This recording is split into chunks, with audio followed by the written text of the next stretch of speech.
Hello, જાગૃત આવાજમાં તમારું સ્વાગત છે. મારું નામ છે ચિંતન અખાણી. આપણે ગુજકેટ 2024ની પ્રિપેરેશન કરી રહ્યા છીએ. બહુ જબરજસ્ત પ્રિપેરેશન કરી રહ્યા છીએ અને આઈ હોપ સો કે તમને લોકોને મજા પણ આવતી હશે. ચેપ્ટર નંબર 5 ચાલી રહ્યું છે. ઇંગ્લિશ મીડિયમ ગુજરાતી મીડિયમ બંને માટે ચાલી રહ્યું છે. પ્લેલિસ્ટ બનાવ્યું છે આપણે. પ્લેલિસ્ટની લિંક હું નીચે ડિસ્ક્રિપ્શન બોક્સમાં મૂકી દઉં છું. જો તમારે લોકોએ જોવું હોય તો તમે લોકો જોઈ શકો છો. બહુ સરસ આપણે એમસીક્યુ અને આપણે કન્સેપ્ટ શીખવાડી રહ્યા છીએ. તમે ચેનલ પર નવા હોવ તો ચેનલને સબસ્ક્રાઇબ કરી દેજો, જાગૃત આવાજ સ્કૂલને. ઓકે, તો યસ, આપણે સ્ટાર્ટ કરીએ છીએ. અને આ ગુજકેટ 2024ની પ્રિપેરેશનમાંની જર્નીમાં અમારી સાથે જોડાવું હોય તો હું અહીંયા આગળ એક મોબાઈલ નંબર લખું છું. એ મોબાઈલ નંબર પર તમારે વોટ્સએપ કરવાનું છે કે સર, મારે ગુજકેટ 2024ની પ્રિપેરેશનમાં મેથ્સ માટે જોડાવું છે. તો અમારી ટીમ જે છે તમને લોકોને એમાં મેથ્સના વોટ્સએપ ગ્રુપમાં જોઈન કરી દેશે. રાઈટ, ક્લિયર છે? ચલો સ્ટાર્ટ કરીએ. પહેલો એમસીક્યુ એટલે આમ તો 11મો એમસીક્યુ, આગળના 10 એમસીક્યુ જે છે આપણે સોલ્વ કરી દીધા છે. ઓકે, tan ઇન્વર્સ x નું cot ઇન્વર્સ x થી સાપેક્ષે વિકલન, મતલબ કે derivative of tan inverse x with respect to cot inverse x. તો આપણે u કરી નાખીએ. આપણે ધારો કે u લખી નાખીએ tan ઇન્વર્સ x, બરાબર, અને v લખી નાખીએ આપણે cot ઇન્વર્સ x. આવું લખાય. ફાઇન શું કરવાનું કીધું છે? આપણે ફાઇન કરવાનું કીધું છે બેટા du બાય dv. આપણે આ શોધવાનું છે. તો કશું કરવાનું નથી, પહેલા du બાય dx શોધી કાઢો. ચલો, તો du બાય dx શું થાય? એ તો આપણને ખબર હોવી જ જોઈએ. સિમ્પલ છે, 1/1 plus tan square x square. tan inverse x નું 1/1 પ્લસ x સ્ક્વેર થાય. ક્લિયર છે?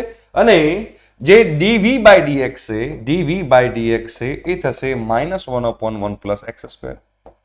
ક્લિયર છે બેટા? હવે dv by dx, du by dx ને dv બાય dx તમે રેશિયો લઈ લો તો du બાય dv થઈ જાય, જેનો આન્સર આવશે -1. તો સિમ્પલ થઈ ગયું. આ બંનેનો રેશિયો લઈ લો. હા, -1 તમારો આન્સર છે. બહુ સરસ તમારા કન્સેપ્ટ આપણે આજના વિડીયોમાં સોલ્વ કરીશું, જેના કારણે તમને લોકોને બધા જ કન્સેપ્ટ ક્લિયર થશે અને મજા પણ આવશે. ઓકે, ચલો સ્ટાર્ટ કરીએ. નેક્સ્ટ એમસીક્યુ તરફ જઈએ છીએ. sin x raise to x. હવે એક વસ્તુ તમે ધ્યાનમાં રાખવાની કે અમુક જે ડેરિવેટિવ છે ને એ ડેરિવેટિવ એના વિકલન યાદ રાખી દેવાના. x રેઝ ટુ x નું શું થાય? x રેઝ ટુ x નું થાય x raise to x 1 plus log x. આ એનું ડેરિવેટિવ છે. બંને બાજુ log લઈને u એઝ્યુમ કરીને બંને બાજુ log લઈને કરો એટલે આ આન્સર તમારો આવે, જે આપણે 12થમાં કરેલો જ છે. બસ આ તમને ખ્યાલ હોય તો તમારો આ 30 સેકન્ડ નહીં 15 સેકન્ડનો એક્ઝામ્પલ થઈ ગયું કહેવાય. sin x raise to x શું થશે? sin x raise to x નું cos x raise to x અને x રેઝ ટુ x નું શું થશે? x raise to x 1 plus log x. આ તમારો આન્સર છે, બરાબર. તો cos x raise to x અને x raise to x 1 plus log x, option number B જે છે એ આન્સર છે. હા, ક્લિયર છે? તમને જો અંદરનું ખબર હોય એટલે તમારા ફટદીન આન્સર આવી જાય. કેમ કે આપણને ખબર છે સાઇન નો રૂલ શું છે, ડેરિવેટિવ નો રૂલ શું છે. sin x સ્ક્વેર હોય તો આને શું લખાય? cos x સ્ક્વેર, અને x સ્ક્વેર નું થાય 2x. રાઈટ, તો આપણે એ જ કરી રહ્યા છીએ. sin નું થયું cos, તો cos x raise to x, અને x રેઝ ટુ x નું થયું x raise to x 1 plus log x. તો તમારો આન્સર આવી ગયો. તો બીજો એમસીક્યુ માત્ર 20 સેકન્ડમાં તમે લોકો સોલ્વ કરી શકો છો, તમને એનો કન્સેપ્ટ ક્લિયર હોય તો. આ સિમ્પલ જ છે. બંને બાજુ x બરાબર 3 મૂકી દો અને બંને સરખાઈ દો, બીકોઝ કન્ટિન્યુઅસ છે, સતત વિધેય છે. તો અહીંયા x બરાબર 3 મૂકો તો શું લખાય? 3c પ્લસ 1 લખાય. ઇઝ ઇક્વલ ટુ અહીંયા આગળ x બરાબર 3 મૂકું તો 9c માઇનસ 1 થાય. બરાબર છે? તો આ બાદ જાય, પેલું આ બાદ જાય, તો 1 પ્લસ 1 2 થશે. અહીંયા 6c થશે. c બરાબર 2/6 થશે, એટલે કે 1/3 થશે. c ની વેલ્યુ 1/3 થશે. સિમ્પલ છે એકદમ. આ પણ તમારો 20 to 25 સેકન્ડની અંદર તમે આખો એમસીક્યુ સોલ્વ કરી શકો છો. બહુ સિમ્પલ છે. ક્લિયર થાય છે? આઈ હોપ સો કે તમને લોકોને મજા આવતી હશે. અને મજા આવતી હોય તો કમેન્ટ બોક્સમાં કમેન્ટ કરજો કે સર બહુ મજા આવે છે. તો તમારી એક કમેન્ટના કારણે મને મોટિવેશન મળશે અને હું ઓર જોરથી તમારા માટે વિડીયો બનાવીશ. ઓકે, નેક્સ્ટ ક્વેશ્ચન નંબર 14 તરફ જઈએ. જો શું કીધું છે? e raise to -2 log x. હવે અહીંયા તમને log નો કન્સેપ્ટ ખબર હોય તો વાંધો ના. -2 ને આપણે ઉપર લઈ જઈએ તો શું લખાય? e raise to log x raise to -2. હવે તમને અહીંયા કોઈ બેઝ નથી આપેલો, તમને કોઈ આધાર નથી આપેલો. તો જ્યારે બેઝ ના આપેલો હોય, આધાર ના આપેલો હોય, તો હંમેશા ઈ જ હોય. મતલબ કે અહીંયા આગળ જે છે, અહીંયા તમારો બેઝ શું હશે? ઈ હશે. તો અહીંયા ઈ છે ને અહીંયા ઈ છે, તો આનો direct answer x raise to -2 લખી શકાય. તમને કહું, આ રૂલ છે. a raise to log x base a હોય, આ a સરખા હોય તો ડાયરેક્ટ આપણે x લખી શકીએ, જે log નો રૂલ છે, log નો નિયમ છે. તો એ જ રીતે અહીંયા જોશો તો log x રેઝ ટુ -2, અહીંયા ઈ છે તો x રેઝ ટુ -2 લખાય. તો -2x રેઝ ટુ -3 થશે, એટલે કે -2 upon x raise two 3. -2/x⁻³ છે કોઈ જગ્યાએ? યસ, -2/x⁻³ આ રહ્યું ઓપ્શન ડી. બહુ સિમ્પલ. જો તમારા કન્સેપ્ટ ક્લિયર હોય તો તમને ગુજકેટની અંદર કાં તો તમારા બોર્ડ એક્ઝામની અંદર તમારા જે એમસીક્યુ આવે છે ને એ એમસીક્યુ તમે આરામથી સોલ્વ કરી શકો, એકદમ આરામથી. તમારા કન્સેપ્ટ ક્લિયર હોવા જોઈએ. નેક્સ્ટ, આ એ સિમ્પલ જ છે. જો આ ઇન્ફાઇનાઇટ છે. હવે તમે ઇન્ફાઇનાઇટ હોય, ધારો કે લખ્યું હોય 1+1+1+1+1+1+1+ ઇન્ફાઇનાઇટ સુધી હોય, એમાંથી એક 1 કાઢી નાખું તો પણ આ ઇન્ફાઇનાઇટ જ ના કહેવાય. એક 1 કાઢી નાખું તો પણ આ ઇન્ફાઇનાઇટ ના કહેવાય. સેમ કન્સેપ્ટ તમે આમાં યુઝ કરો યાર. શું લખ્યું છે? y ઇઝ ઇક્વલ ટુ, તમે જો, સ્ક્વેર રૂટમાં sin x પ્લસ એના સ્ક્વેર રૂટમાં sin x પ્લસ એના સ્ક્વેર રૂટમાં sin x plus dot dot dot dot infinity છે. તો હવે ધારો કે હું આ ભૂલી જાઉં, આ આટલું ભૂલી જાઉં, પહેલું ટર્મ ભૂલી જાઉં અને આ જોઈએ તો પાછું એનું ઇન્ફાઇનાઇટ સુધી જ છે. તમે સમજો, હું આ જે વસ્તુ છે એ આ વસ્તુને હું અલગ કલરથી, બ્લુ કલરથી કરું. ચલો, આ બ્લુ કલર જે છે, આ બ્લુ કલરને અને આ sin x ને અલગ રાખું અને આ આખી વસ્તુ જે છે એ પાછી ક્યાં સુધી છે? ઇન્ફાઇનાઇટ સુધી જ છે ને. તો આની જગ્યાએ પણ હું આખો y ના લખી શકું પાછો? આની જગ્યાએ હું પાછું y લખી શકું, બીકોઝ y ની વેલ્યુ છે ઇન્ફાઇનાઇટ.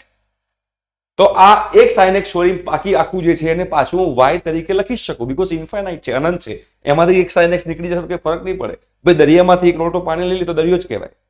તો આ આખામાંથી એક sin x લઈ લી તો પણ બાકુ y જ કહેવાશે, કેમ કે ઇન્ફાઇનાઇટ છે એટલે. તો એને હું આવી રીતે લખી શકું બેટા, આવી રીતે y is equal to square રૂટમાં આ જે sin x છે એ sin x નું sin x લખી નાખ્યું બેટા, અને આ આખી જે વસ્તુ જે છે એના જગ્યાએ પ્લસ y કરી નાખ્યું, કેમ કે એની વેલ્યુ y છે એટલે એનું મૂલ્ય y છે. બંને બાજુ સ્ક્વેર કરી નાખો તો y² ઇઝ ઇક્વલ ટુ શું થશે? sin x plus y. હવે કરો બંને બાજુ ડેરિવેટિવ, તો 2y dy/dx is equal two sin x નું થાય cos x પ્લસ dy/dx, આવું થાય.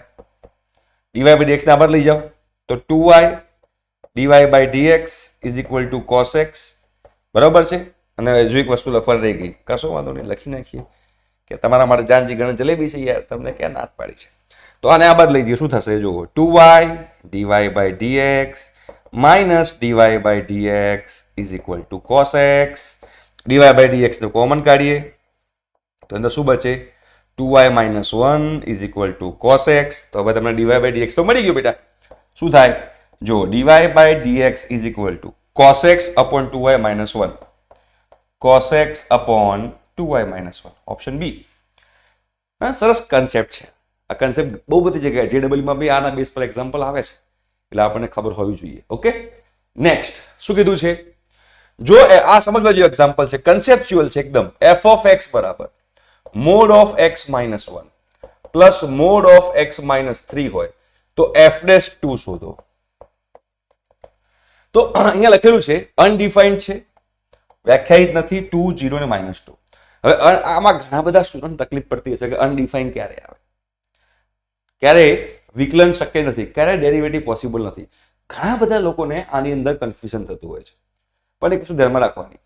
અહીંયા જો આ મોડમાં શું છે? મોડમાં x - 1 છે પ્લસ મોડમાં x - 3 છે. હવે ધ્યાનથી સમજજો, આ મોડ વાળો જે છે મોડ, આ ક્યારે 0 બને? આ ક્યારે 0 બને? જ્યારે x બરાબર 1 હોય ત્યારે. અને આ ક્યારે 0 બને? જ્યારે x બરાબર 3 હોય ત્યારે.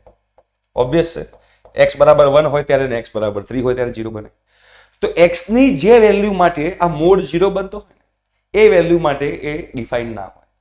મતલબ કે અહીંયા આગળ તમને એમ પૂછ્યું હોત કે ફાઇન્ડ f'1 તો તમારો આન્સર શું આવત? અનડિફાઇન્ડ, વ્યાખ્યાયિત નથી. જો આવું પૂછ્યું હોત ફાઇન્ડ f'3 તો આની આન્સર શું આવત? વ્યાખ્યાયિત નથી, અનડિફાઇન્ડ છે. બીકોઝ 3 આગળ 0 બને છે, આ મોડ x - 1 1 આગળ 0 બને છે. ધારો કે આ રીતે મોડ છે મોડ x - 5, તો આ ક્યાં આગળ ડિફાઇન નહીં હોય, આનું ડેરિવેટિવ ક્યાં આગળ ડિફાઇન નહીં હોય, આ ક્યાં કઈ જગ્યાએ વિકલનીય નહીં હોય, તો x બરાબર 5 આગળ વિકલનીય નહીં હોય. x બરાબર 5 આગળ એનું વિકલન પોસિબલ નહીં થાય, x = 5 આગળ એનું ડેરિવેટિવ પોસિબલ નથી, બાકી બધે પોસિબલ છે. તો તમને અહીંયા f'2 પૂછ્યું છે. જો f'1 પૂછ્યું હોત તો આ આન્સર હોત, જો f'3 પૂછ્યું હોત તો આ આન્સર હોત, બટ તમને f'2 પૂછ્યું છે, મતલબ કે x બરાબર 2 આગળ પૂછ્યું છે, તો ડિફાઇન છે જ. હવે x બરાબર 2 આગળ તમારે ડેરિવેટિવ શોધવું હોય તો હંમેશા યાદ રાખજો, ડેરિવેટિવ શોધતા પહેલા, કોઈ પણ એક્ઝામ્પલ સોલ્વ કરતા પહેલા તમારે એનો માનાંક દૂર કરવો પડે, તમારે એનો મોડ જે છે ને એ મોડ તમારે દૂર કરવો પડે. તો એ મોડ આપણે કઈ રીતે દૂર કરશું? x બરાબર 2 માટે છે તો અહીંયા x બરાબર 2 મૂકો, અહીંયા x બરાબર 2 મૂકો અને અહીંયા પણ x બરાબર 2 મૂકો. તો આ જે છે એ 2 - 1 પોઝિટિવ બને છે અને 2 - 3 નેગેટિવ બને છે. જ્યારે નેગેટિવ બનતું હોય ને ત્યારે મોડ દૂર કરીને આગળ માઇનસ મૂકી દેવાનું. જ્યારે અંદર ઋણ બનતું હોય ને તો માનાંક દૂર કરીને આગળ નેગેટિવ મૂકવાનું. આમાં પ્લસ બનશે 2 - 1 તો મોડ ડાયરેક્ટ દૂર થઈ જાય અને x - 1 લખી શકો. આ પ્લસ નું પ્લસ, આ x - 3 માં તમે 2 મૂકો તો 2 - 3 -1 થાય છે. એટલે આનો જ્યારે હું મોડ દૂર કરીશ તો આગળ હું માઇનસ મૂકીશ. મારે નેગેટિવ મૂકવું પડશે કેમ કે મોડ નો મતલબ શું છે? કોઈ પણ નેગેટિવ નંબર હોય ને પોઝિટિવ બનાવવા. તો x = 2 મૂકું 2 - 3 -1 થાય. -1 - +1 થઈ જાય, પોઝિટિવ બનાવવાનું છે એટલે. રાઈટ? હવે સિમ્પ્લિફાય કરો તો x - 1 -x + 3 આ બંને કેન્સલ થઈ જાય. આન્સર આવી ગયો 2. આ આવ્યો f of x. તો તમારે કરવાનું છે f' x. શું આવશે? 0. f' x 0 થઈ ગયો. ક્લિયર છે બેટા? f' x તમારો 0 થશે કેમ કે કોન્સ્ટન્ટનું ડેરિવેટિવ હંમેશા 0 થાય, અચળનું વિકલન હંમેશા 0 થાય. તો અહીંયા આગળ આપણો આન્સર 0 થઈ ગયો. f'2 નો આન્સર શું આવશે? 0 આવશે. જો f'3 પૂછ્યું હોત તો અનડિફાઇન્ડ, f'1 પૂછ્યું હોત તો અનડિફાઇન્ડ થાત. રાઈટ? નેક્સ્ટ. હવે જો અહીંયા પણ એ જ કન્સેપ્ટ યુઝ કરો. y = e mod x છે. તો પહેલા તો મોડ જે હોય, મોડ હંમેશા કન્ટિન્યુઅસ તો હોય જ, મોડ સતત તો હોય જ. એકલું મોડ આપેલું e mod x એ સતત હોવાનું જ છે. x = 0 આગળ ચેક કરો તમે જુઓ તો શું થશે? Limit x tends to 0 plus કરો. Limit x tends to 0 plus તો આનો આન્સર શું આવશે? e mod x માં શું લખાશે? e(x) લખાશે. બરાબર? અને x = 0 મૂકો. અહીંયા x = 0 મૂકો, આન્સર આવશે 1. બટ તમે અહીંયા limit x tends to 0 minus લખો તો શું લખાશે? e(-x) લખાશે. કેમ કે અહીંયા 0 માઇનસ બરાબર કે 0 થી નાનો નંબર, અહીંયા આગળ 0 થી નાનો નંબર મૂકો અને મોડ દૂર કરો તો આગળ મારે માઇનસ મૂકવું પડે તો -x થાય. અને એમાં x = 0 મૂકો તો e(0) એટલે કે આન્સર 1 આવશે. એટલે 0 પ્લસ માટે 0 માઇનસ માટે સેમ આન્સર આવે છે. મતલબ કે x = 0 આગળ સતત તો છે જ, કન્ટિન્યુઅસ તો છે જ, પણ ડેરિવેટિવ આનું પોસિબલ નથી. x = 0 આગળ એનું ડેરિવેટિવ પોસિબલ નથી. કેમ પોસિબલ નથી? જો e(x) આવ્યું, 0 પ્લસ માટે શું આવ્યું? e(x). આનું ડેરિવેટિવ કરો તો e(x) નું e(x) આવ્યું.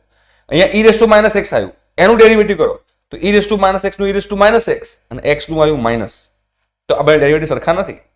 બંને ડેરિવેટિવ સરખા નથી મતલબ કે વિકલન પોસિબલ નથી, આનું ડેરિવેટિવ પોસિબલ નથી. એટલે આ જે ફંક્શન છે એ x = 0 આગળ શું છે? કન્ટિન્યુઅસ છે બટ એનું ડેરિવેટિવ પોસિબલ નથી. સતત છે પણ વિકલનીય નથી. એવું કોઈ છે? સતત છે વિકલન નથી. આ આવ્યો ઓપ્શન બી. જોયું? કન્ટિન્યુઅસ છે પણ વિકલનીય નથી, એનું ડેરિવેટિવ પોસિબલ નથી x = 0 આગળ. મેં હંમેશા યાદ રાખજો, મોડમાં ધારો કે x - 7 હોય તો આ ફંક્શન x = 7 આગળ ડેરિવેટિવ ના હોય, આનું પોસિબલ. કોઈ પણ મોડની અંદર x ની જે વેલ્યુ માટે 0 બનતું હોય, અહીંયા આગળ શું હતું? અહીંયા આગળ હતું e mod x, તો આ ક્યારે 0 બને? x = 0 હોય ત્યારે. મતલબ કે x = 0 આગળ આનું ડેરિવેશન પોસિબલ નથી, ડેરિવેટિવ આનું પોસિબલ નથી, વિકલન નથી x = 0 આગળ. આ એક કન્સેપ્ટ તમને ખબર હોવો જોઈએ તો ફટાફટ તમારા આન્સર આવી જાય. બહુ સારો એક્ઝામ્પલ છે અને આ એક્ઝામ્પલ જે છે JEE માં પૂછાયેલો એક્ઝામ્પલ છે, JEE લેવલનો એક્ઝામ્પલ છે. ગુજકેટ તમારે ટફ બનાવવું હોય ગુજકેટ તો આ ટાઈપનો ક્વેશ્ચન પૂછી શકે છે. શું કીધું? જો f of x બરાબર શું કીધું છે? f of x બરાબર કીધું છે x + 10x. f of x બરાબર બેટા આપણને કીધું છે x + 10x કીધું છે. ઓકે, ચલો આપણે પહેલા f' x શોધી કાઢીએ. આનું પહેલા એકવાર વિકલન કરી લઈએ. શું આવે છે? f' બરાબર, જો f' બરાબર ધ્યાનથી સમજો, x થશે 1, આનું થાય 10x નું sec² x. બરાબર છે? ક્લિયર છે? હવે ધ્યાનથી સમજો, અહીંયા 1 છે, આ sec² x ને લખી નાખું 1 + tan² x. ના ચાલે બેટા? બિલકુલ ચાલે. તો 1 + 1 શું થાય? 2, 2 + tan² x થયું. આ મને મળ્યું f'(x). આ એક રિઝલ્ટ જે છે તમે યાદ રાખજો કે f'(x) = 2 + tan² x આવ્યું. ક્લિયર છે? હવે આપણને શું આપેલું છે કે f એ g નું પ્રતિવિધેય છે. f જે છે એ g નું પ્રતિવિધેય છે. એટલે કે f is the inverse of function g. f is the inverse of function g એવું કહેવાય. એ ઇન્વર્સ છે કોનું? g નું.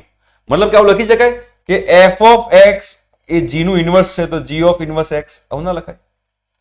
f જે છે g નું ઇન્વર્સ છે, મતલબ g નું ઇન્વર્સ ને f બંને સેમ છે. ક્લિયર થાય છે? g નું ઇન્વર્સ અને f of x બંને સેમ છે. હવે તમને કન્સેપ્ટ તમને ખ્યાલ હોય તો આ કન્સેપ્ટ તમને ખબર પડે ને તમારો બેડો પાર થઈ જાય. જો શું કીધું છે? ધારો કે આવું લખેલું હોય કે 1 = 10π/4. તો tan ને હું આ બાદ લઈ જાઉં tan ને, તો tan ઇન્વર્સ 1 બરાબર પાઈ બાય 4 ના લખાય? tan ઇન્વર્સ 1 બરાબર પાઈ બાય 4 લખાય. આ કન્સેપ્ટ તમને ખબર છે. તો એ જ કન્સેપ્ટ હું અહીંયા બેટા યુઝ કરું. જુઓ, એ જ કન્સેપ્ટ જે છે અહીંયા યુઝ કરું તો શું હતું? f ઓફ x જે છે એ g નું પ્રતિવિધેય છે, મતલબ કે ઇન્વર્સ છે. તો g ને આ બાદ લઈ જાઉં તો g ઇન્વર્સ ને આ બાદ લઈ જાઉં તો g થઈ જાય. તો આનું લખાય g of fx, g of fx બરાબર x. આ ખાલી g ઇન્વર્સ ને આ બાદ લઈ ગયો તો g ઇન્વર્સ નું g થઈ ગયું, f ઓફ x નું f ઓફ x થઈ ગયું, આ x નું x બચ્યું. ક્લિયર છે બેટા? હવે મારી પાસે શું છે? મારી પાસે f ડેશ x છે. જુઓ, તો બંને બાજુ ડેરિવેટિવ કરું. તો બંને બાજુ ડેરિવેટિવ કરું તો શું થાય? આને શું લખાય? g ડેશ fx લખાય. પહેલા તો g નું થાય g ડેશ fx, અને fx નું થાય f ડેશ x, અને x નું થાય 1. જો આપણે એવું કરીએ ને, sin x² હોય sin x², sin નું થાય cos અને x નું થાય 2x. તો g નું થાય g ડેશ અને અંદર જે હતું એ રહ્યું મૂક્યું, અને પછી અંદર આનું કર્યું f ડેશ x અને x નું થયું 1. તો g ડેશ fx બરાબર શું થયું? g ડેશ fx બરાબર શું થયું? જો g ડેશ fx બરાબર થયું 1/f dash x, 1/f dash x થાય. હવે f ડેશ x ની વેલ્યુ મારી પાસે છે આ રહી 2 + tan² x. જો 2 + tan² x છે તો એ લખી નખાય કે g dash f of x જે છે એ બરાબર 1/2 + tan² x થાય. હવે તમારે જે પ્રૂવ કરવાનું છે તમે જુઓ, જે પ્રૂવ કરવાનું છે એમાં tan² tan² કંઈ છે જ નહીં. તો tan x ને કાઢો અહીંથી. તો tan x બરાબર શું લખાય? tan x બરાબર લખાય f of x minus x ના લખાય? અહીંથી આપણને જે આપેલું છે એમાં tan x બરાબર શું લખાશે? f of x minus x. લખી નાખીએ અહીંયા આગળ. તો લખાય g dash f of x બરાબર અહીંયા લખાશે 2 પ્લસ tan x ની જગ્યાએ બેટા લખી નાખું છું f of x minus x. અહીંયા શું લખાશે? f of x minus x નો સ્ક્વેર થાય. જો આ tan x નો સ્ક્વેર હતો, tan x જગ્યાએ મૂકીને આ કરી નાખ્યું. હવે તમે જુઓ તો તમને ખબર પડે મારે શોધવાનું શું છે. મારે શોધવાનું છે g ડેશ x, મારે શોધવાનું છે g ડેશ x, મારે શોધવાનું છે g ડેશ x, મતલબ કે g ડેશ x શોધવાનું છે. અહીંયા આગળ મારું g dash f of x છે, બરોબર છે? તો મતલબ શું થયો કે આખા ફંક્શનમાં હું f ઓફ x બરાબર x મૂકું, આખા ફંક્શનમાં f ઓફ x બરાબર x મૂકું. સમજો, f ઓફ x બરાબર હું x મૂકું તો શું થાય? f ઓફ x બરાબર x તો g ડેશ x ના કહેવાય. અને f ઓફ x બરાબર x મૂકું છું તો x બરાબર શું કહેવાશે? f ઇન્વર્સ x ના કહેવાય. મતલબ જ્યાં x દેખાય ત્યાં શું મૂકવાનું? x દેખાય ત્યાં f ઇન્વર્સ x મૂકવાનું, અને જે f ઓફ x દેખાય ત્યાં x મૂકવાનું. કેમ આવું કરવાનું તમે સમજો, તમને ખબર પડે તો. કે ધારો કે આવી રીતે આપણને આપેલું હોય કે g ડેશ x બરાબર x² છે. હું એમ કહું g ડેશ 3 શોધો, તો તમે x જગ્યાએ શું મૂકશો? 3 મૂકશો ને, તો g ડેશ 3 બરાબર x² થાય. મને અહીંયા આગળ g dash f of x મળ્યું છે અને મારે g ડેશ x શોધવું છે. મતલબ કે જે fx દેખાય ત્યાં મારે શું મૂકવાનું? x. fx દેખાય ત્યાં x મૂકું તો g ડેશ x થાય. તો અહીંયા મારે x મૂકવાનું, પણ હું એઝ્યુમ કરું છું ને, તો પછી અહીંયા x ના રખાય ને, મારે એની વેલ્યુ બદલાઈ જાય. તો જ્યાં fx દેખાય ત્યાં x મુકાય, તો x દેખાય ત્યાં f ઇન્વર્સ x મુકાય. અને f ઇન્વર્સ x બરાબર શું છે બેટા?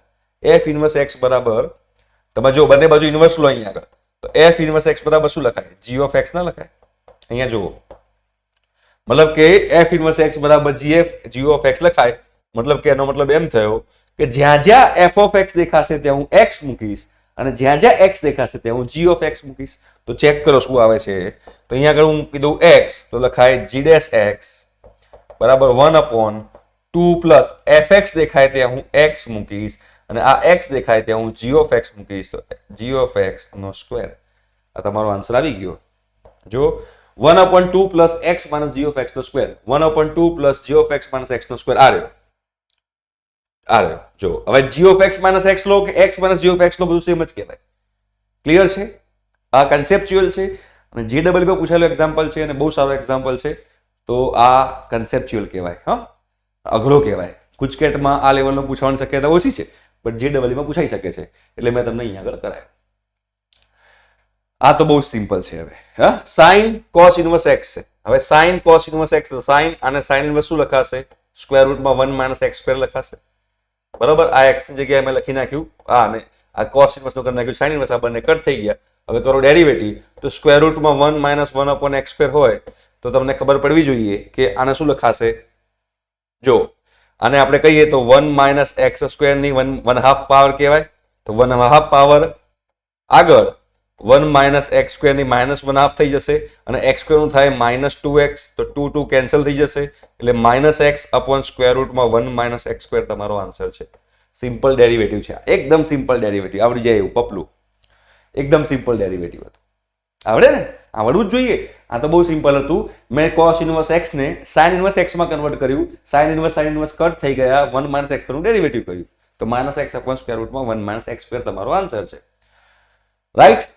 યસ. આ બી સરસ એક્ઝામ્પલ છે અને આવડે એવો એક્ઝામ્પલ છે અને સારો એક્ઝામ્પલ છે. શું કીધું છે જો અહીંયા લખ્યું છે log અંદર log x બેઝ 7 અને અહીંયા પણ બેઝ 7 છે.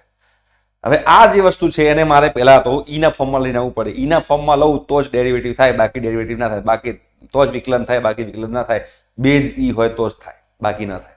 તો આપણે બેઝ ઈ લાવવાનો પ્રયત્ન કરીએ. ચલો તો આ અહીંયા 7 છે ને તો શું લખી નાખો ખબર? log, આ log નો log અને આખી અંદર આ મૂકી દઉં log x બેઝ 7 એને બેઝ ઈ આપી દઉં અપોન આ જે log 7 છે એને બેઝ ઈ આપી દઉં. ચાલે? બરાબર છે. હવે અંદરનાને બી આપી દઈએ આપણે, અંદરનાને બી આપી દઈએ તો નેક્સ્ટ સ્ટેપ શું થશે જો તમે નેક્સ્ટ સ્ટેપ ચેક કરો શું થાય. નેક્સ્ટ સ્ટેપ કંઈક આવો થાય log બેઝ ઈ, અહીંયા આગળ log x બેઝ ઈ અપોન log 7 બેઝ ઈ લખાય. આને આ જે છે એમાં આ જે વસ્તુ છે મેં આને લખી અપોન log 7 બેઝ ઈ. ક્લિયર છે બેટા? ડન છે? ઓકે. હવે આ જે ડેરિવેટિવ છે એ ડેરિવેટિવને આ જે ડિવિઝન છે આ ડિવિઝનને હું સબસ્ટ્રેક્શનના ફોર્મમાં લખું, આ ભાગાકાર જે છે ને બાદબાકીના ફોર્મમાં લખી શકીએ. તો log શું લખાશે? બેઝ ઈ log x બેઝ ઈ, બરાબર છે, માઇનસ log બેઝ ઈ log 7 બેઝ ઈ. ક્લિયર છે? અને નીચે શું આવશે? નીચે આવશે log 7 બેઝ ઈ. ક્લિયર છે બેટા? હવે ડેરિવેટિવ કરો. બરાબર? તો log 7 બેઝ ઈ તો કોન્સ્ટન્ટ બહાર નીકળી જાય નીચેનું. log 7 બેઝ ઈ જે છે એ તો બહાર નીકળી ગયું ને, આ રહ્યું છે. હવે આ log નું કરો તો 1 અપોન થાય તો 1 અપોન log x બેઝ ઈ. પહેલા આ log નું કર્યું તો 1 અપોન log x બેઝ ઈ આવ્યું. હવે log x નું કરો તો 1 અપોન x થાય તો 1 અપોન x મૂકવાનું, આનું થાય 0. તો શું આવ્યું? 1 upon x log 7 base E log x base E, 1 upon x log 7 base E log x base E. Option A તમારો આન્સર છે. જો હા, સિમ્પલ હતું, લોજિક છે અને કન્સેપ્ટ છે. મેં પહેલા આ 7 ને દૂર કર્યો તો એના માટે આને મેં બેઝ ઈ આપી દીધો અને અહીંયા 7 ની જગ્યાએ બેઝ ઈ મૂકી દીધો, આ થઈ ગયું. પછી આને મેં ચેન્જ કરીને આવી રીતે લખ્યું, બંનેને બેઝ ઈ આપી દીધા. ભાગાકાર જે છે ને બાદબાકીના ફોર્મમાં એટલે કે ડિવિઝન ને સબસ્ટ્રેક્શનના ફોર્મમાં મૂકી દીધું. બરાબર છે? પછી ડેરિવેટિવ કર્યું, તમારો આન્સર આવી ગયો. રાઈટ? તો અહીંયા આગળ ચેપ્ટર નંબર 5 ના 20 MCQ આપણે સારા કર્યા. આઈ હોપ સો કે તમારા બધા જ કન્સેપ્ટ જે છે ક્લિયર થયા હશે. Okay, thank you so much, bye bye.